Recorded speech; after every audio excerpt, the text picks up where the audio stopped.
Olá, seja bem-vindo a mais um episódio do Diálogos de Justiça, o podcast oficial do Tribunal de Justiça de Roraima.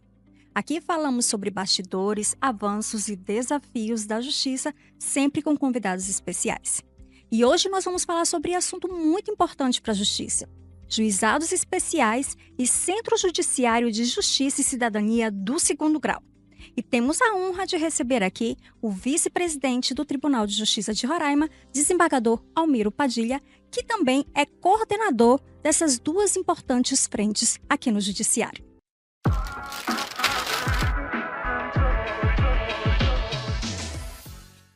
Desembargador, seja muito bem-vindo ao nosso podcast. Muito obrigado. E obrigado mais uma vez por me convidar, né? Um tema tão importante. Maravilha. E, desembargador, nós temos aí os juizados especiais. Eu queria que o senhor falasse da importância deles para o judiciário, né? E para essa pacificação mesmo, né? Resolução dos conflitos. Primeiro, acho que a gente tem que começar dizendo, né, por que surgiram os juizados especiais. Né?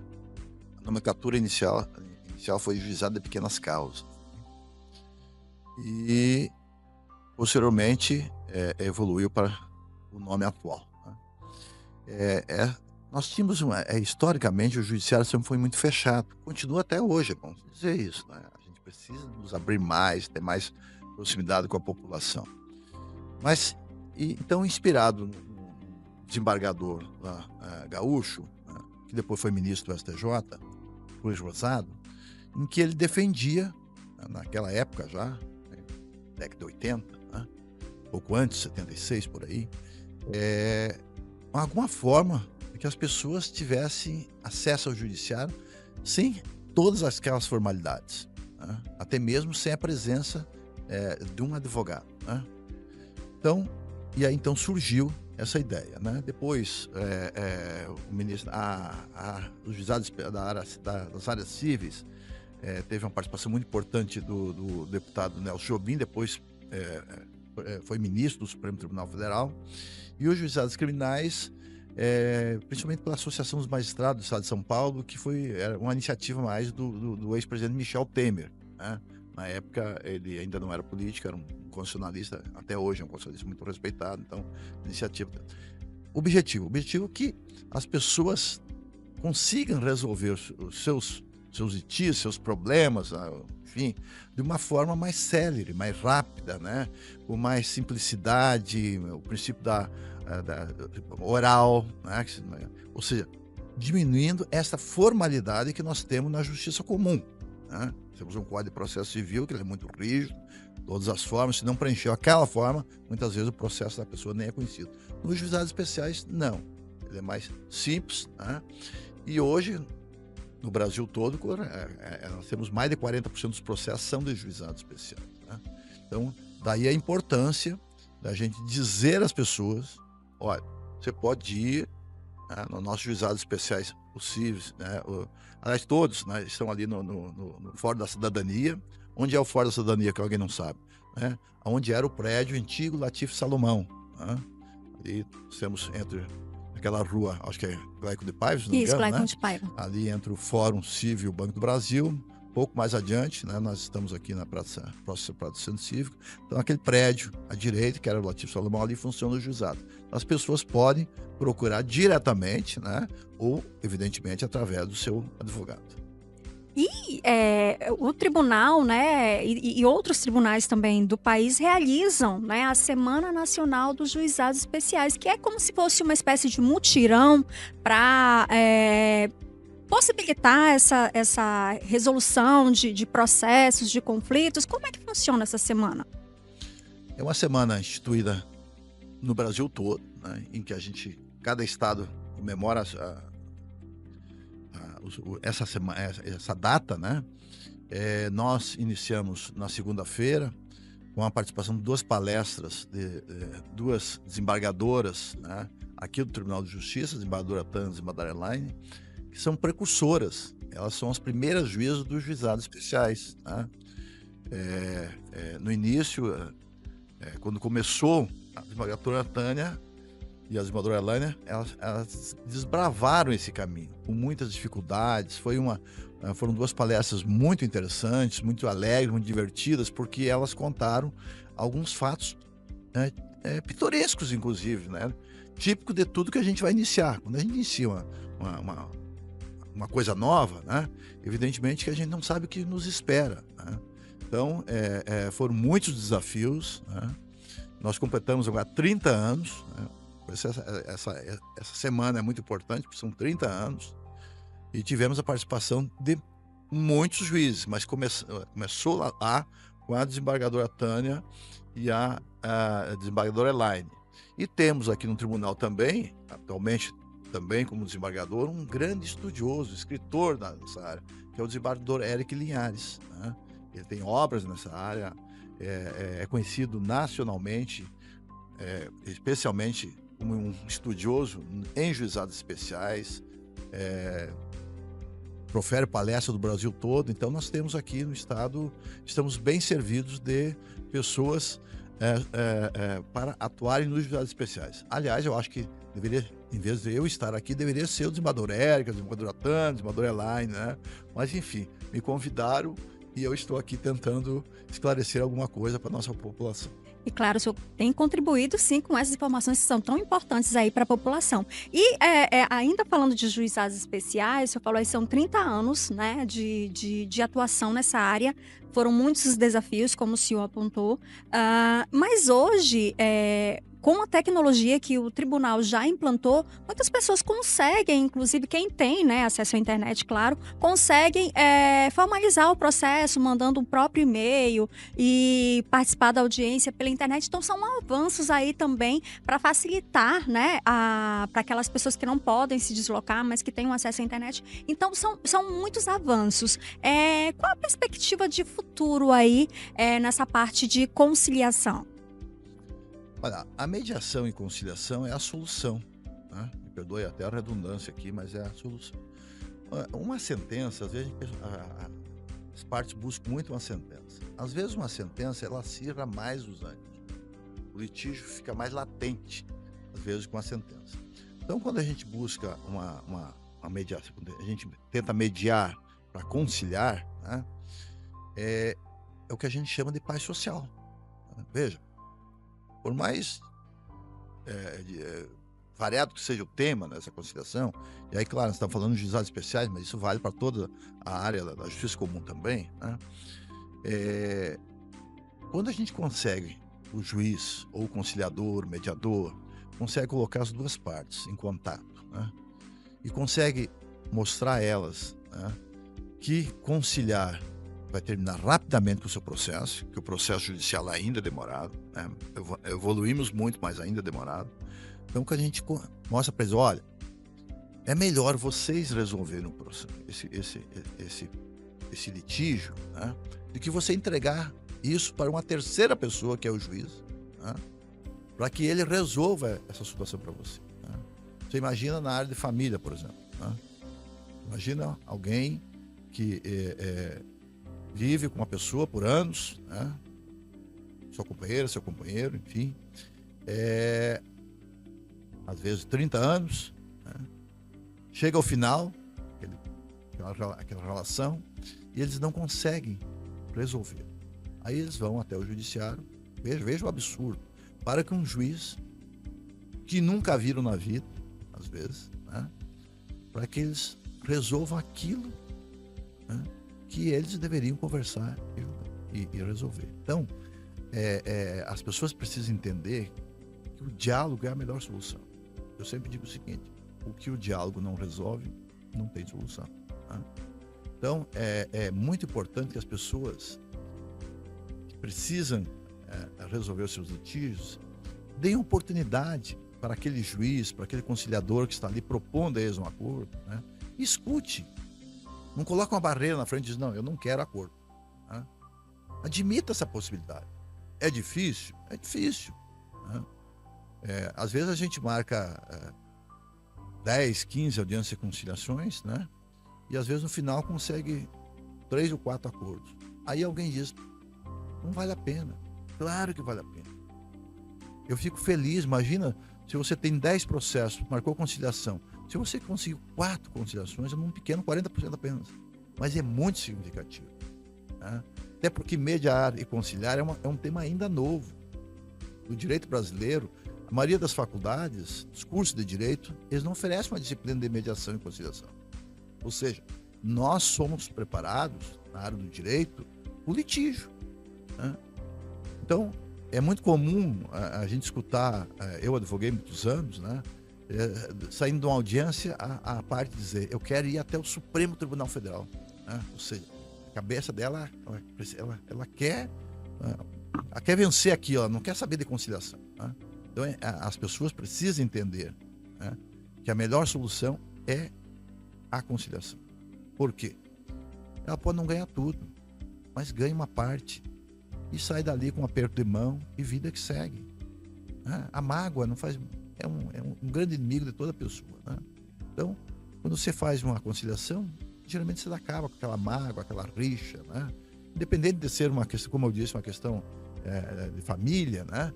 Como ser um litígio porque atrasou um voo, alguma coisa nesse sentido. Né? Sempre a melhor solução a gente pacificar através da mediação e conciliação. Maravilha, e resolve não só as questões pessoais, mas também o processo aí que é encerrado, né? E aquele né, prolongamento ali não é mais necessário, não é isso? Desembargador, e aí nós vamos falar agora da primeira semana de conciliação e mediação do segundo grau, né? Como é que surgiu essa iniciativa e quais são os principais objetivos dela? Bem, se na primeira instância, né, e aí a gente tem que sempre ter cuidado de falar para as pessoas, explicar o que é a diferença de primeira instância e segunda instância. Né?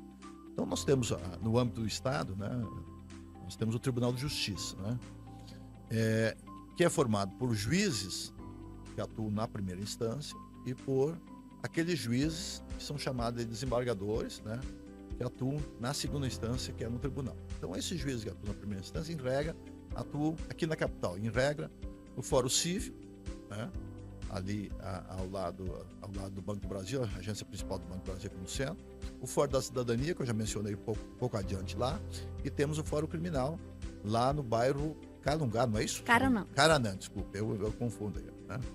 Então, nós temos 3 pontos aqui, 3 fóruns grandes aqui. Né? Então, em geral, os juízes trabalham, a primeira instância são nesses prédios.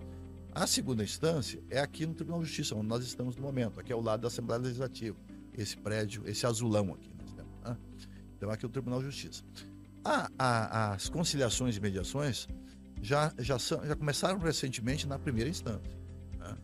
Até pouco tempo, a legislação não previa mediação e conciliação na segunda instância. Né? O judiciário brasileiro, especialmente pelo Conselho Nacional de Justiça, passou a incentivar mediação e conciliação também na segunda instância. Né? E por que era menos comum? Né? Porque, veja bem, o processo começa na primeira instância, lá se faz toda a chamada instrução processual. O que é a instrução processual? Ouvir testemunhas, produzir documentos, uma série de coisas, né? E aí depois o juiz lá, ele profere uma sentença. Né? Se as partes tiverem uma sentença e não ficarem satisfeitas, elas vão fazer um recurso. Esse recurso, né, tem alguns nomes, não vou ficar citando o nome de todos, né, mas após a sentença o mais comum é a apelação. Né? Então ele vem para o Tribunal de Justiça. Então ele vem já com tudo pronto. Aqui em geral a gente não faz oitiva de testemunha aqui, não faz produção de documentos, nada. Ele vem com aquilo que já foi produzido lá na primeira instância, as provas todas produzidas, ela vem para cá. Então, chegando aqui, é incomum a gente fazer audiências de conciliações. Né? Mas nós começamos a perceber nos últimos anos que quando a gente tem tempo para marcar uma audiência de conciliação, né? Temos um número muito grande de processos, a gente às vezes consegue fazer, mesmo o juiz tendo tentado na primeira, não tendo conseguido, às vezes a gente consegue na segunda instância. Então nós decidimos agora fazer essa semana de conciliação. De que forma? Nós incentivamos cada desembargador aqui do tribunal, né, a fazer um certo filtro dos processos que estão com eles, nos gabinetes deles, tentar imaginar o que é possível de uma conciliação aqui. Claro, fica no campo da imaginação, pela nossa experiência, né? Os cabelinhos brancos não são dados de graça, a gente adquire experiência, né? Então, a gente meio que dá uma olhada e faz um filtro. Olha, esse processo aqui talvez, né, seja possível uma conciliação.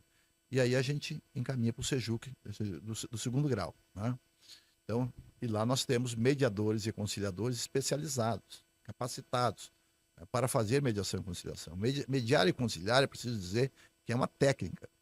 E eu sempre falo o seguinte, nós, há alguns anos, quando eu estive na presidência, nós fazíamos a caminhada, né, pelo interior, fazendo curso de mediação e conciliação. E eu sempre dizia o seguinte, ó, faça o curso, porque na pior das hipóteses, se você não for seguir uma carreira de mediador conciliador do Poder Judiciário, você vai conseguir mediar até as rusgas em casa, né? Que é normal que a gente tenha isso sempre, né? Então, mediar e conciliar são técnicas que todo ser humano deveria aprender, né? Às vezes o que parece impossível, às vezes a parte chega numa mesa como essa aqui, né? Muito agitada, né? E aí o mediador vai conciliar, vai conversando, é um trabalho quase de uma psicologia, né? E, ao final, ele consegue fazer uma mediação. Então, na segunda instância, funciona desta forma. Não é com novos processos, é com os processos que já foram distribuídos, né, aos gabinetes dos desembargadores. Eles, como disse antes, fazem um filtro, vislumbram o que é possível de uma conciliação e aí remete para os especialistas. Certo, e só para a gente entender melhor, esses processos que, né, são selecionados, passam pelo filtro, como o senhor explicou, as conciliações, elas ocorrem no decorrer do ano todo, elas são realizadas somente na semana da conciliação que vai ser realizada, né? Nesse fato específico, nós temos esses processos são remetidos para a gente fazer nesse período agora, né? Mas nada impede de que as partes, principalmente os advogados e advogadas, né, que têm processo em instância, que eles visam. Olha, eu imagino que esse processo é possível a gente fazer um acordo. Veja, se uma das partes, né, já está pensando que é possível fazer um acordo, fica mais fácil, nós só temos que convencer a outra parte, né? Geralmente, claro, no processo às vezes tem mais de duas partes, mas o comum são duas partes, né? Então, sempre que as partes e seus advogados entenderem que é possível uma conciliação, eles podem peticionar aos embargadores, né, pedindo uma audiência de conciliação que a gente marca com maior alegria. Isso é uma coisa que a gente faz. Como eu disse, quando eu consigo mediar um processo, eu saio com um sorriso na boca, né? De ponta a ponta. E olha que a minha boca é grande ainda, né? Então, porque é uma alegria. Você conseguiu terminar o processo e de uma forma que não terá recurso. Por quê? Porque eles conciliaram. Maravilha. E falando essa importância da conciliação, do processo que foi encerrado, né? É um ganho para o judiciário, é um ganho para as partes que estão ali envolvidas. E o tribunal ele tem se destacado, inclusive, né, nessa área, né? As conquistas que o Tribunal de Justiça tem alcançado nacionalmente é muito também. Né, dentre outras questões, muito também em relação a essa parte de conciliação, que, como o senhor explicou, às vezes naquele momento não é um número significativo, mas o tribunal tem se destacado nesses números, não é isso? É preciso explicar para as pessoas que o Conselho Nacional de Justiça criou um verdadeiro ranking, né, dentre os 81 tribunais do país. As pessoas às vezes não sabem, mas nós temos o Brasil possui 81 tribunais, incluindo todos. A Justiça do Trabalho, Eleitoral, os tribunais federais, tribunais de justiça, enfim. Né? E hoje existe o sindicato criou uma competição entre os tribunais. Uma competição muito sadia e muito importante. Né? Porque tem o selo, né? Existe o selo, né? Que é o selo máximo, é o selo excelência. E existe também o IPCJUS, o Índice de Produtividade Comparado, dentro dos tribunais. E o Tribunal de Justiça é vanguarda em mediação e conciliação também. Né? Nós somos o primeiro colocado em todos os itens. Mas, especificamente em mediação e conciliação, nós também estamos na vanguarda. Né? Somos, dentro de todos os tribunais, o que mais faz mediação e conciliação. Né? Então, mas nós temos um índice muito alto de processo mediado? Ainda não. Né? Ainda não. Né? Mas nós estamos evoluindo.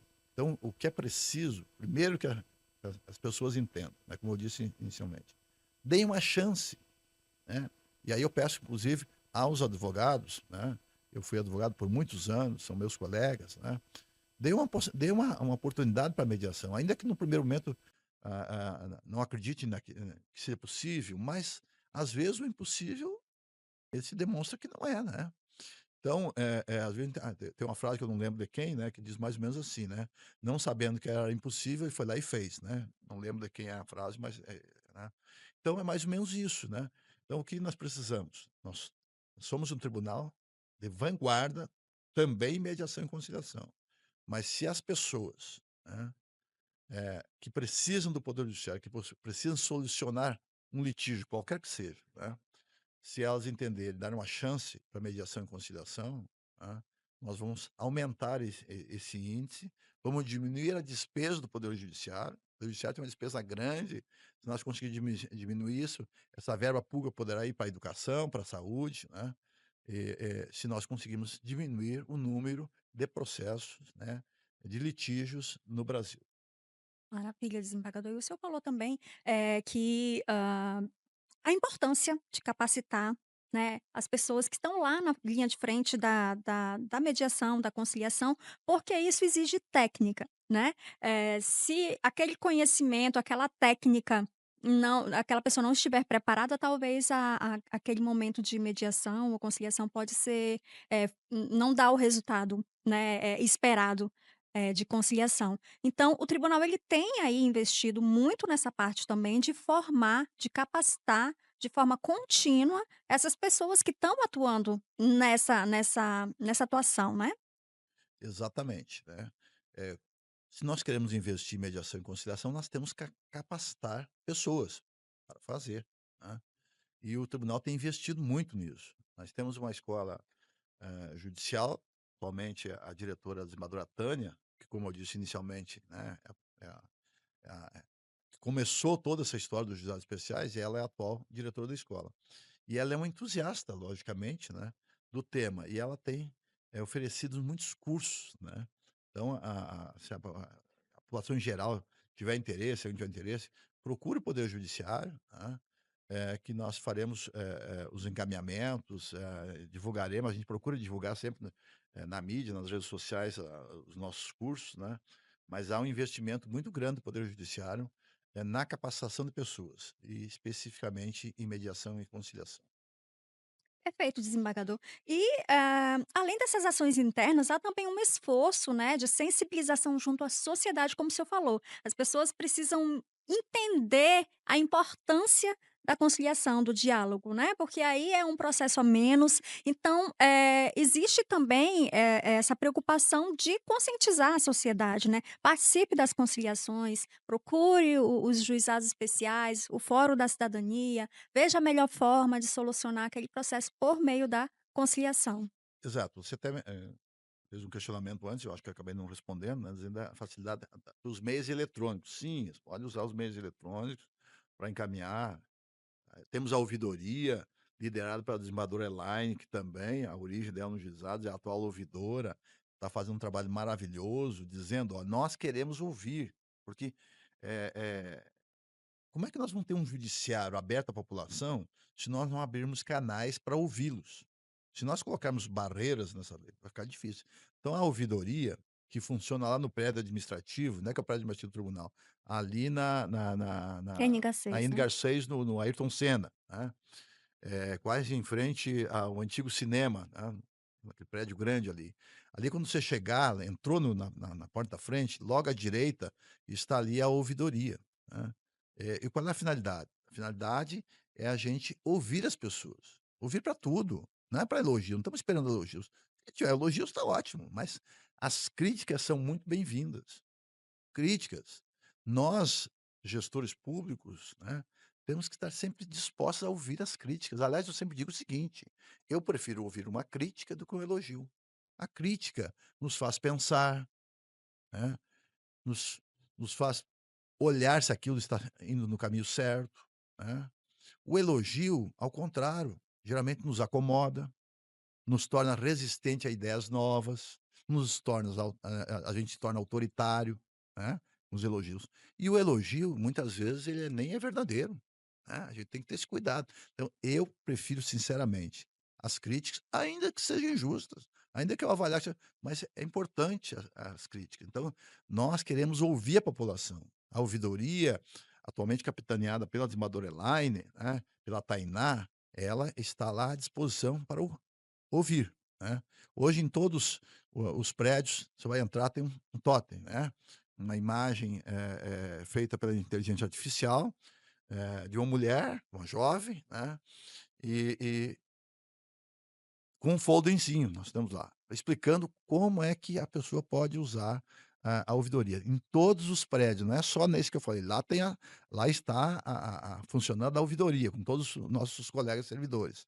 Mas existe em cada prédio desses que eu mencionei, todos têm, logo no início, a informação sobre a ouvidoria, né. Então, e queria também, embora você não tenha me perguntado, mas dizer dessa importância de mediar e conciliar. Veja, na área penal, né, quem imaginava há poucas décadas que seria possível fazer acordo na área penal, né. Hoje nós temos, né, o o acordo de não persecução penal, né, que é oferecido às pessoas que são acusadas, preenche determinados requisitos, eu não vou aqui adentrar, porque não sou especialista na área criminal, não vou me aventurar, né, aqui, mas, existe hoje uma lei específica, né, do acordo, né, para a área penal. Então daí a importância do tema, né. Veja, se nós voltarmos, nós estamos completando 30 anos da atual legislação, né, na área, principalmente na área civil. Mas se nós voltarmos 3 décadas, é muito pequeno. Eh eh eh eu já estou com quase 70 anos, portanto, é uma parte da minha existência. Não se falava em mediar e conciliar, e hoje a gente consegue. Então fica mais uma vez o meu pedido às pessoas: tentem mediar e conciliar. "Ah, eu tô com problema, sei lá o quê, eu tô eu estou me divorciando, aconteceu alguma coisa", mas tente conversar. Se você conseguiu viver com a pessoa por 10, 15, 5 anos, quanto é que seja, né, não diga: "Meu casamento não deu certo", meu casamento deu certo, tanto é que ele existiu por tantos anos, né. Eu eu eu sou separado, eu vivi com a minha ex-mulher, minha companheira, minha amiga, por muitos anos, né. Então eu sempre digo: "Um casamento que deu certo, tenho 2 filhos maravilhosos com ela, somos amigos, deu muito certo". Teve um fim, né, mas então que as pessoas entendam, né. "Ah, não deu mais certo". Não, o casamento deu certo, você tem então filhos, você tem uma vida, né, então procure olhar essa situação, né. Tem algumas situações que é difícil realmente conciliar e fazer, alguma concessão, que é, por exemplo, na violência doméstica. Aí eu digo sempre que não se admite concessão, né, porque é inadmissível, né. Então fica a mulher, qualquer que seja o tipo de violência, verbal, qualquer tipo de violência, ela tem que denunciar imediatamente, porque o início da tragédia sempre começa um empurrãozinho, porque bebeu, por alguma coisa, não se tolera. Nesse campo, tolerância zero, né. Mas nós demais, pedir, converse, tenta arrumar, tenta resolver, aí eu tenho patrimônio para dividir, converse, né. Se ele for para o litígio, ele vai ter que pagar possivelmente os honorários do advogado, vai gastar mais ainda, né. Com todo respeito aos advogados, volto a dizer, eu fui advogado por muitos anos, né, e pretendo um dia voltar, o dia que eu me aposentar, voltar, né. Mas, na prática é isso que acontece, né. Maravilha, então realmente é a melhor solução, né, desembargador, resolvendo os conflitos, encerrando um processo, e a gente queria muito agradecer a sua presença aqui no nosso podcast, trazendo essas informações tão importantes para a sociedade, conscientizando as pessoas a fazerem a conciliação, que é um método, né, mais rápido de encerrar aquele processo, e a gente deixa esse canal aqui também aberto para novas conversas, novos esclarecimentos importantes para a nossa sociedade, porque esse é o objetivo do nosso podcast, aproximar ainda cada vez mais, né, o judiciário das pessoas que têm dúvidas, que querem saber mais informações, e a gente deixa esse canal aberto para o senhor e agradecer mais uma vez a sua participação aqui no nosso podcast. Eu que agradeço, peço desculpa, mencionei aqui na antessala para vocês, né, para Débora, para toda a equipe de vocês, que para mim é uma das coisas mais difíceis é enfrentar uma câmera e um microfone, eu não gosto realmente, entendeu. Então, eu não tenho expertise nessa área e sinceramente nem quero ter, né, não O é senhor uma foi ótimo. não é mas, parabenizar vocês por isso, eu acho que o judiciário precisa, ele precisa entender que ele tem que estar mais próximo das pessoas. Uma pessoa chega numa audiência, vê aquele juiz, até às vezes numa parte até mais elevada, com aquela capa preta, né, que a gente chama de toga, né, e aí fica parecendo que ele é inacessível, né. Então nós precisamos dizer, né, eu até esqueci, ia tirar até a gravata, tô aqui uma gravata, até uma gravata feia que eu escolhi hoje, né, mas, é para dizer: "Olha, nós somos iguais, não há diferença entre magistrado e qualquer outra pessoa. Não há nem absolutamente não há nenhuma diferença. É isso que nós, do judiciário, precisamos fazer diariamente, né. Não dá para esperar, às vezes, você está numa audiência, não dá para esperar que a pessoa que está ali, às vezes, uma pessoa humilde, que não entende bem o que é o sistema judiciário, que ela vá se aproximar do juiz. Cabe ao juiz se aproximar dela, deixá-la tranquila, acalmá-la, é isso, cabe a nós, o judiciário, né, não dá para esperar que seja ao contrário. Muito obrigada, desembargador, mais uma vez, agradecemos e nos sentimos muito honrados de tê-lo aqui conosco participando desse programa. Obrigado. E o podcast Diálogos de Justiça fica por aqui. Acompanhe todos os episódios no nosso canal do YouTube e também nas nossas redes sociais. Até a próxima.